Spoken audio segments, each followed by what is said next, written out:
Welcome to MKUSUAL. It's like MK Ultra, but more normal. I'm Nick. I am Dennis, and we're getting there. We're getting to the weirdness of MK Ultra. Yeah. We just need the budget. Well, I heard We need the drugs. Yeah. Send us the drugs on Patreon. I heard an interesting theory. This is off topic, but the theory is that the lottery is how the CIA funds individuals who work for them. Ooh. They rig the lottery winnings to fund assets so it can be off the books. I mean, I'm sure that's why they do all the opium fields. I'm sure fentanyl. I'm sure they're selling drugs. Probably doing sex stuff. All that's been The lottery. So I can't even do something as wholesome as the lottery. no joy left, or you're funding black book terrorism, state sponsored. Oh. Anyway, I'm Nick. This is Dennis. So where are we? What are we doing today? We're gonna talk about Kuande Investments. Okay. Yeah, Kuande Investments. How do you spell that? Kuande. I believe they're out of China. They are also known as Wizard Quant, and they manage accounts. They're like a investment broker, and they use quantitative data to make trades. You put money in, and they use algorithms to make bets on stock prices. The story is... Looks like they've been in the news in the last month. Yeah, on February 17th, a series of unusual Ethereum transactions drew attention due to their significant value and the alarming messages they carried. A programmer using the pseudonym Hu Lezhi, Lezhi,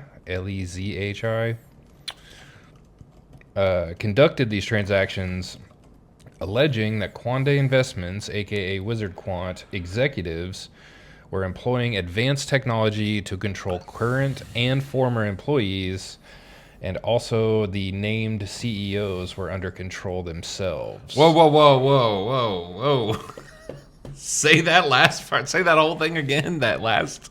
Alleging that Kuande Investments, aka Wizard Quant, executives were employing advanced technology to control current and former employees, and also that the named CEOs were under control themselves.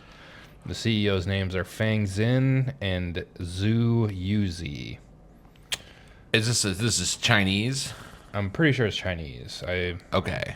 I forgot to look up exactly where the company is, but the post was, the message in the blockchain when this guy dumped $1.65 million to an Ethereum burn address. This was on February 17th is when this... it removes those coins from the blockchain. So he sent it to this burn address, but he wrote a message in the transaction. Okay, it is China. Okay. That's 603 Ethereum. Well, okay. Maybe the pseudonym or the name of this guy, the programmer, Hu Lezhi. I tried to translate it, and there's like more specific meanings for different contexts, but generally, ChatGPT helped me out and said the meaning was reckless joy, one who enjoys chaos. Okay. Yeah, he dumped all this money. Well, okay, I'll give you the transactions. Like $2 million. Okay. Well, totaled 5.6. Oh my God. 1.65 went to a burn address. It'd just be like lighting $1.65 million on fire. It just would remove that money from circulation. The donations to various addresses. In addition to the burn, he donated substantial amounts of Ethereum to other entities. WikiLeaks got $1.97 million. We need to do a WikiLeaks show. This is, yeah. Ukraine, there was a Ukrainian donation address. They got $1.94 million. I couldn't find who or what that was. Other addresses, a total of 3.4 million distributed among various recipients. What I imagine to be significant individuals that would benefit from this information, or he was warning them. So you think he was okay? Can we get into? I don't want to disrupt your flow. So if you have it coming, can we get into what exactly he's alleging? He's saying they're using advanced Yes. technology. I was getting ready to pull that up. Okay, this is the video.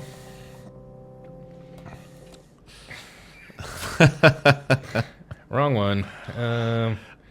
That song is hilarious. So I'll have to probably bleep it. It's probably not gonna be.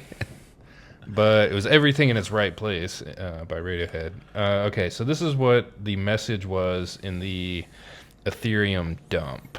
The bosses of Kuande Investments, Feng Zhen and Zhu Yuzi, used brain-machine weapons to persecute all the company employees and former employees, and that they themselves are also controlled. Whoa, brain machine weapons. Yes, essentially. Let's see if I can. Okay. As this is really small, as the brain computer interface and mind reading technology keeps developing, there is a new mode of crime in which wild animals become puppets or complete slaves to the digital machine. These are like separate transactions on the blockchain. Okay. During its burn.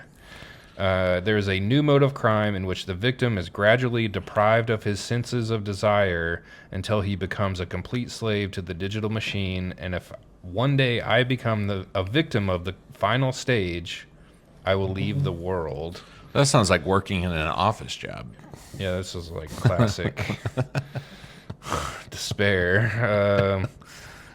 So essentially, it's brain-computer chips. It says they've been militarized and deployed on a large scale, and all military powers are using base stations, radios, and nano brain computer chips to control all citizens. I assume he just means Chinese entities are doing this, but nanobots, essentially, which can be deployed in a lot of different ways through mandatory medical treatment. They can put them in your blood in a needle that you need to prevent a disease, and then they self-organize and then can begin transmitting or receiving. Just this becomes a computer chip.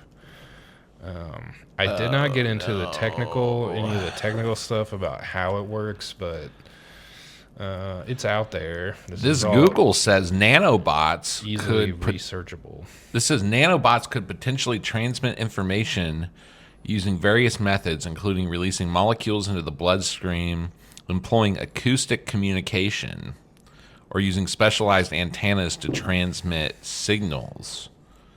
Yeah, every single person is going to have a phone. That's your transmission device and receiver. It works on a Bluetooth wave, a microwave that would transmit. And these they could also release chemical signals, so they could affect your mood. Literal. Oh no. Yeah. Oh no. Swarm intelligence. Nanobots could operate in swarms, and their ability to communicate could be crucial for coordinating their actions and achieving complex tasks. They could do brain monitoring. And I was thinking about this because this could all be like on a micro scale or on a macro scale. So they could be. The company was a quantitative data investment company, so they were running advanced algorithms, collating data from a bunch of different places, and then so they could be doing that like on a macro level where they're taking the general behavior and mood of all the employees and putting making a plan to like make them go in this direction kind of as a group.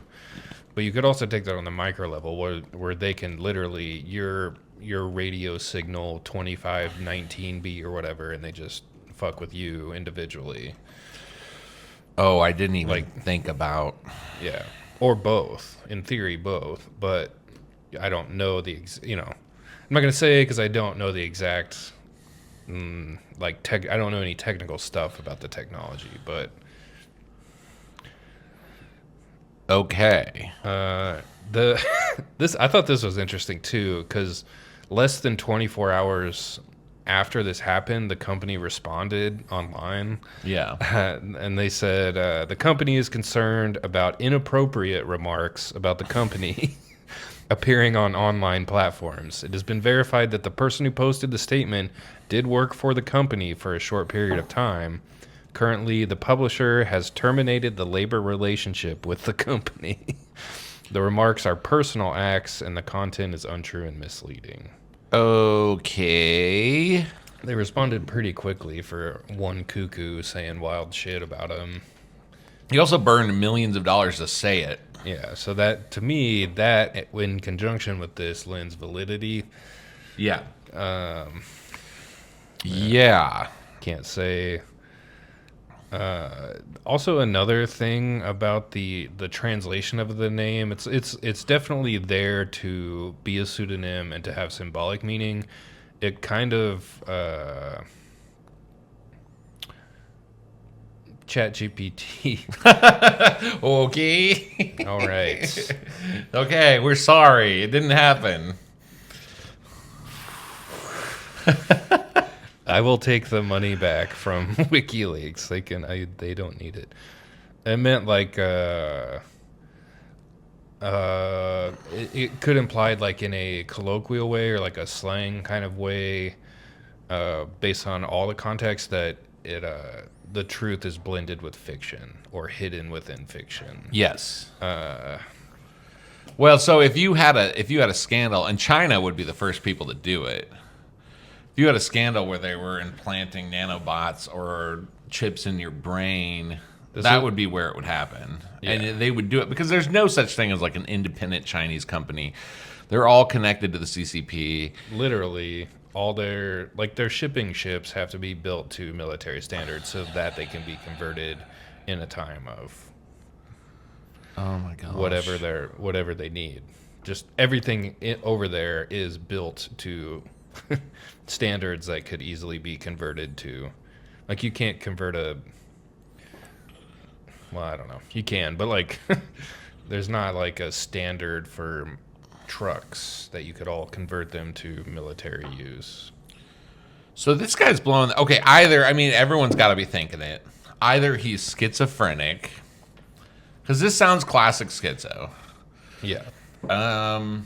Or there's something happening that he's blowing the whistle on, or a combination where, like you said, it's misinformation mixed with real information. So there's some kind of scandal going on with implanting nanobots or brain technology in unwitting participants, which I'm sure, I mean, there's nothing. If Elon Musk can put a chip in someone's brain, there's no way China isn't doing that to people. Right.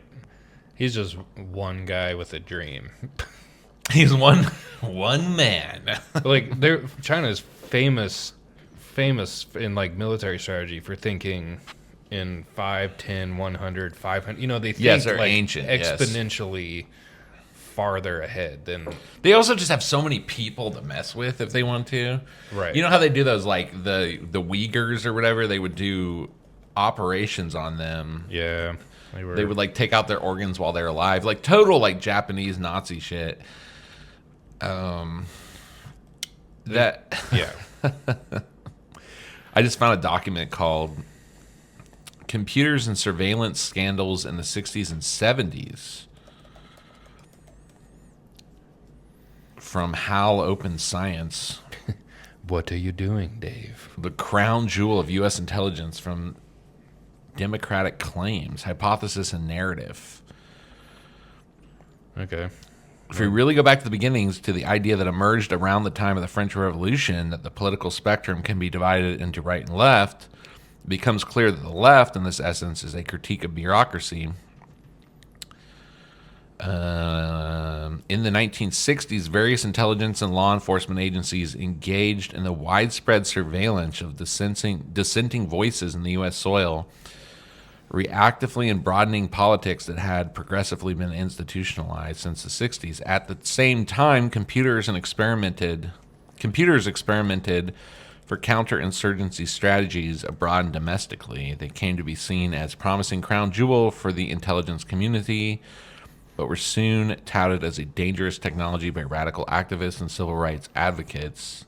I mean, the ultimate plan for all this stuff, DARPA created the internet. Yes. The ultimate plan will be, and we talked about this on our tinfoil hat episode, the ultimate plan will be direct brain control.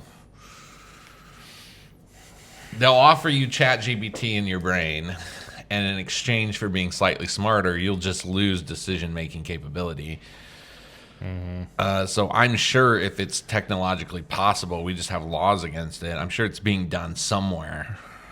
Yeah, it overtly will turn human beings into resources. Not that we aren't now, but like you can leave if you want to. They've just made modern culture so addictive. You don't ever question it. You don't want to leave. You are the inmates running the prison. And this will like make you more efficient at that, probably. Just will streamline this. Okay, all this made me think of, and I have the document on my phone, but I didn't share it to myself.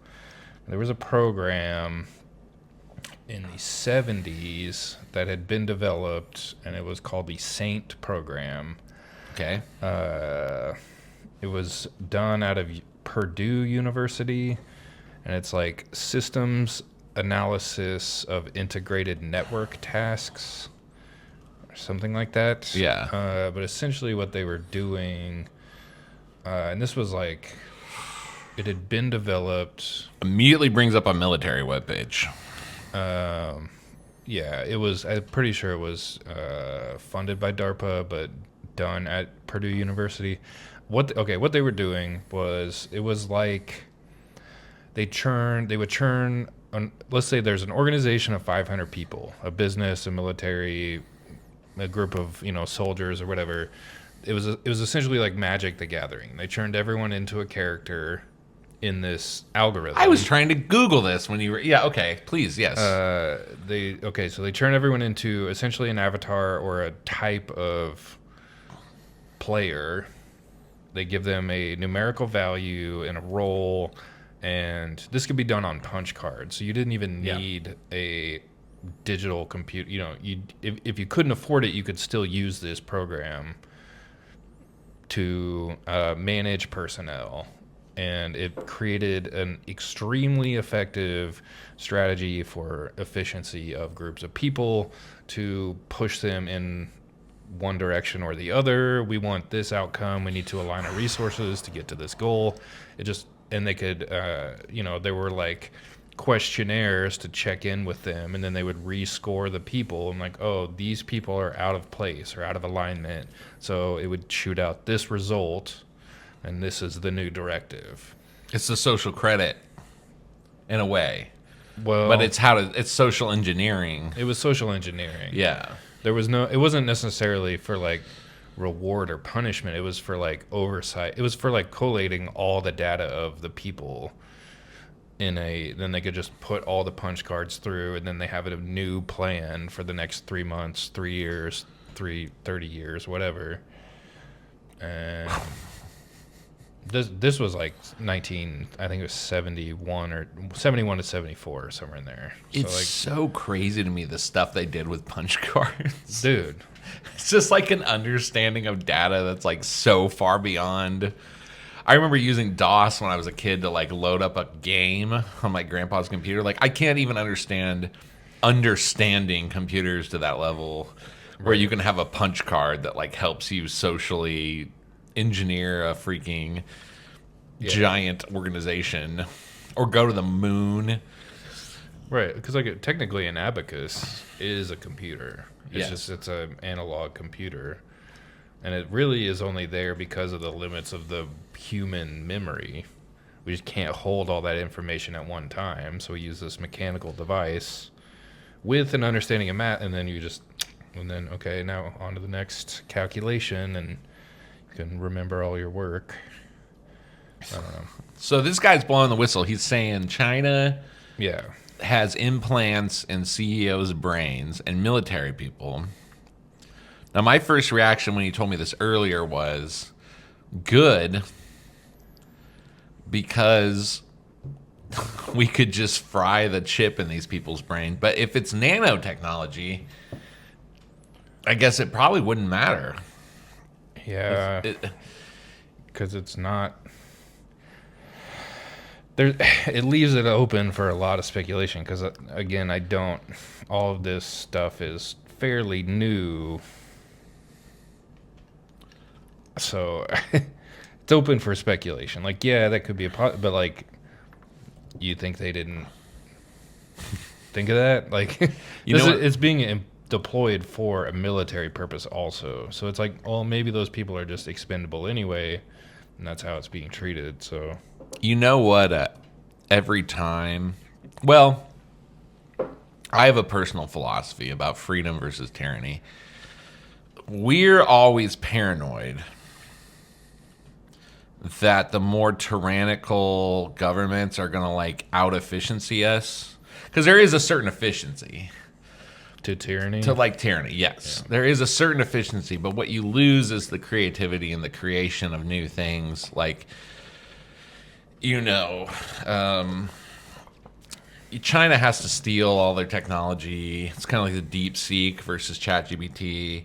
The Germans invented rockets and jet propulsion, but they didn't have the robust economy to like mass produce things. So we kind of beat them just through like mass producing bombers. Yeah. So like there's always this fear that the more tyrannical systems are going to beat us. But I say, it's especially with China. We always say, well, we're going to get our ass beat by China because they have slave labor and all. But it's like, well, I kind of think that's wrong. Like, I welcome China putting a chip in all their people's brain, because if you think that you could control people with robots and that that's somehow going to be a better system than just people having freedom, and I think you just fundamentally misunderstand what creates a good system. So like I would welcome China becoming a nation of robots from like a competition perspective, because it just makes them less competitive. Like, they'll be more efficient at some things, but you're not going to have a military of people with chips in their brain that outcompetes. I have the great book. It's probably on that bookshelf over there, called Carnage and Culture. And it was kind of an answer to Blood, Guns, and Steel, or whatever. Germs, Steel, Guns, and Germs, or whatever the hell. Yeah. This guy wrote this book. I got to give a shout out to the author. I read it 20 years ago. Victor. Oh my God, Victor David Hansen, my man. I did not know. Okay, I'm rereading this book. It's a response to Blood, Guns, and Steel, or Germs, Guns, and Steel. And it goes through all these battles in history where the East was fighting the West. Like, what's that movie? 300, I think is the opening chapter. Okay. Real homoerotic notes in this book. Obviously our fight with the Japanese, different times in history. I think, Napoleon and Russia, but it argues that it's from 2001. So yeah, I read this 20 years ago, but it argues that the culture of freedom creates a more efficient, better fighting force. It's more robust. It's more, that's why 300 Spartans could kill 10,000 Persians. You have something to fight for.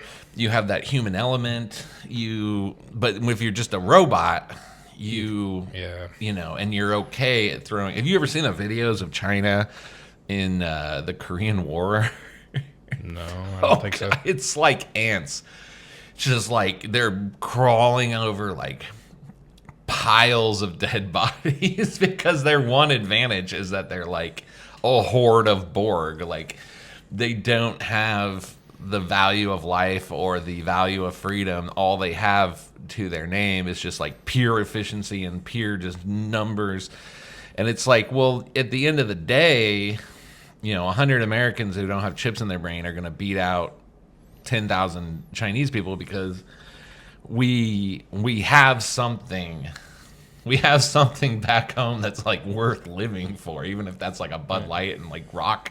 You know what I mean? Like, but if you're just like, this is my duty, like you become. So I welcome the future robot overlords. What scares me is that we're going to start doing it here because we're losing everything already.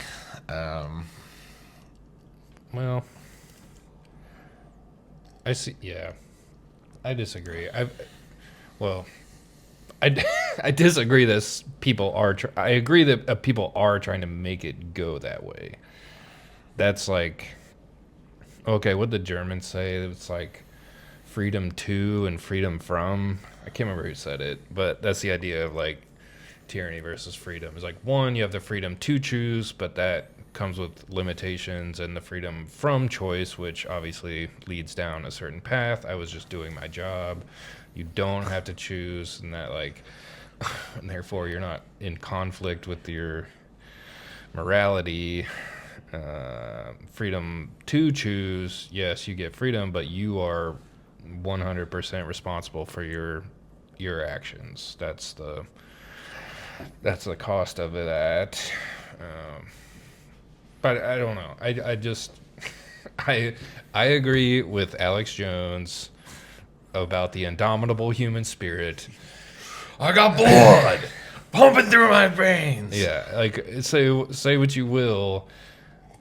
He makes a very convincing argument about that. It's one of hope in the face of dire circumstances. I believe that. I believe that.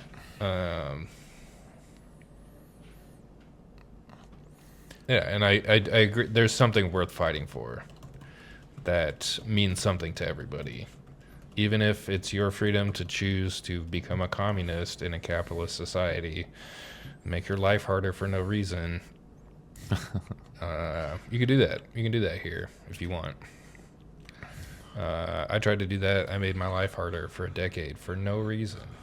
You joined a commune? I have nothing to show for it. I have to. Well, that's very hard on yourself. I want to say the word Bitcoin. Are you aware that every time we bring up Bitcoin on the show, we have one person who posts on our?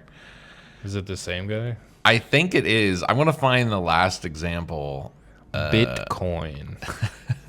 We have this. I think it might be a bot. Send Bitcoin. No. Here's what they do. Maybe we're just stupid. Oh, it's deleted. Oh, every time. Okay, Please come back. Bring Bitcoin. Every time we bring up, computers or cryptocurrency, there's this account that shows up on our page that says really insightful analysis. How do I transfer 4.29 Ethereum to my Solarium wallet with the passcode red house boat key? And it like lists this, like how to get into this wallet. And it's the weirdest, like, I've seen it 3 times because we talked about it on 3 different episodes. Okay.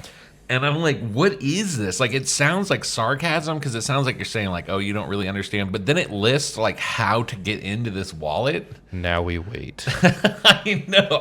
I wanted to. I told myself at one point this week, if we talk about technology, I'm bringing up the Bitcoin wallet poster. Well, that's interesting. I'm still going to say, dude sounds schizo. Although I believe everything he's saying. I think he just broke out of the Matrix. Yeah. Why would you? I mean, well, I guess it does make sense. It's like it is erratic behavior, but he does because he says if I ever become a victim of the final stage, which would be like full tilt robotic Communism. The mark of the beast. Yeah. I mean, You will not be allowed to trade without. and then it controls your thoughts, you know. Yeah. But he does sound like he's fighting for his humanity. There's another like screenshot of the transactions essentially, but I can't find it. But he's like, I've lost all dignity through this realization or something. So he's like, he has that like spark of humanity that he's. I don't believe that it's a schizophrenic man. I No. believe it's a man driven to act. And I also can't imagine. Think of how paranoid we are. Think about if you were a free thinker in China, how just unbelievably paranoid you would have to be like all the time. right. Because you're literally living in a surveillance police state. And if you had any ounce of like normalcy or like human spirit, it would just be this insane experience just to be alive. There's like well, okay, yeah, they I don't know. I was having a half baked thought. To me, there's like the goal is, if you're China, I guess, or the Chinese Communist Party, you want maximum efficiency because you have a billion people you have to worry about. We have 350 million. Comparatively, they have 3 times as many people. So you want an efficient. You can't let them. You can't control that many people without. But if they really just cut the reins, China would be the biggest. I mean, if they really let their people be free, that economy would just go off the charts. All of that human, but then again, it's a different culture. Sorry, keep going. Yeah, well, I don't. Yeah, I don't understand enough about the culture. I mean, it could be like. It is a different culture. They are built different. They are very communal people. Right. Yes, historically that. It's organized around, you know, belief structures that go back into very old belief structures. Obviously, America is it's an experiment. But it's like anything that complex that takes that much organization and oversight and has that many moving pieces cannot and inevitably can't function at 80% efficiency. Like, oh, like, Yeah. does that make sense? Like, eventually there's too many moving pieces and it's too complex that it's like the wheels are going to fall off before it ever gets to where it wants to be. Yes. It's just like it's too complicated. You're still coming up against human, the human condition. You can't, but this is the way to like take that out of the equation. So if it can work, and all it takes is like $100 injection, and these nanobots can. Who's controlling the controllers? Like, Well, this was just one company, so this to me that implied there is like I went down because I was like, well, okay, I've heard of these secret organizations and these organizations, so I'm like, where? But these are all European. They're like the Illuminati started in 1776 Bavaria, and then the Freemasons have their history, and it's all like, I'm like, there has to, why don't we ever talk about the Chinese secret? So there is it's called the Order of the Golden Dragon. whoa. It's essentially like, That's what it would be called. I mean, that's a badass secret society name, but it's like those things are going on everywhere, and they just have like, the goal is the same. It's to keep valuable information out of the hands of the masses who could use it to self-actualize, and you're using them as resources. You literally are having someone else produce your food for you, and then you just scrape what you need off the top and keep them fed so they can keep producing it. Ugh. Create this culture that is oppressive, so you never have time to come to these realizations. Like that's like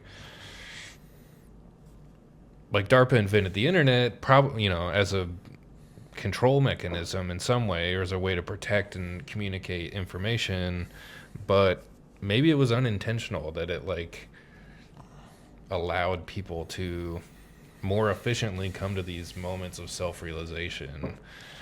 They had access to all the information. If you just spent time looking in the right places, this would happen. Or maybe that was like was one of the intended outcomes. I don't know. Well, A lot of speculation, but Chinese investment brain firms robots. put robots in their employees' brains and the military.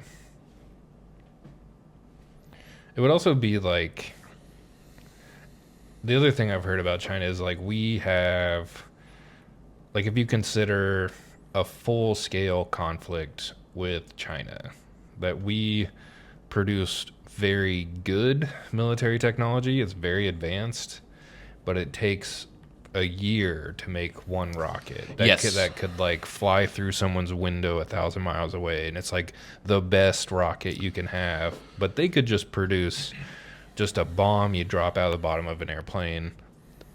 Like they could produce 10,000 of those in the same year. In that way, they are the America of World War II, and we are Germany. Yes, Like, exactly. We have freaking laser beams. So, But all it takes is a freaking raft with like a bunch of bombs on it to like destroy that boat. so this is like the value of information. Makes those advanced weapons that we have very valuable, because if you have the right information, you can hit these points and it's over. But if we were to sustain a conflict with them, just throwing everything at each other, it would Nuclear war. Well, That's the end. yeah, but that would like a traditional conflict would last 8 days, and then we would be out of shit. Yeah. And they have thought generations ahead and have a strategy that they could sustain a full-scale conflict for years. So that's a deterrent. I mean, look at Russia has like half the population of us, and they're just throwing bodies into Ukraine.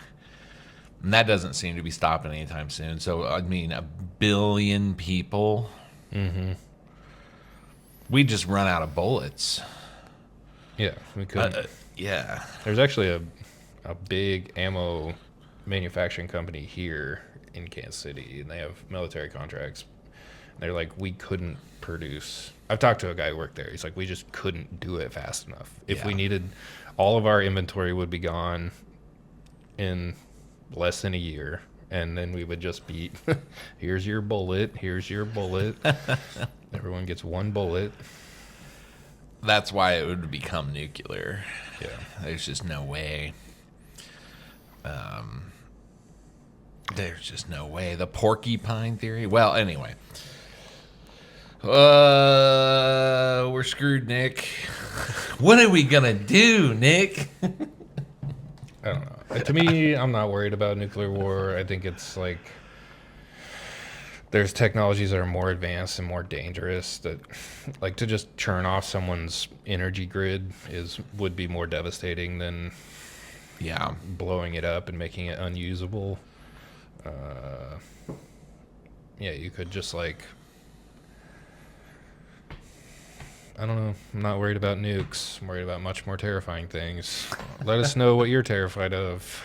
Let us know what in a global conflict keeps you up of night. I like how this is a truly MKUSUAL. I like how we start out with computers in people's brains, and then it goes to World War III. This could, because I don't even understand, like, in this context, the company itself uses like quantitative data. It's like algorithms to make the bets, essentially, to make the calls on what they invest in and when. So why do they need all these people? Yeah. to be under control. You know what I'm saying? Yeah. Like, I don't know. Seems weird. Drop your theories below. Yeah. Tell us your nightmare scenario. Mine is a bobcat. I'm always worried there's a bobcat lurking. They're so cute. I just found out there's bobcats on the trail. Oh. Remember the stories I told you? I'm like, I feel like something was stalking me. Yeah, that was probably a cat. That sounds like cat behavior. Yeah. They're ambush predators. Ooh, okay. I guess, is that it? Yeah. All right. Any final thoughts? Yeah. Did you bring the bobcat into this house? Well, yeah. It's our new mascot. Okay. Bobby. Thank you for watching. We love you. Thug Life Certified.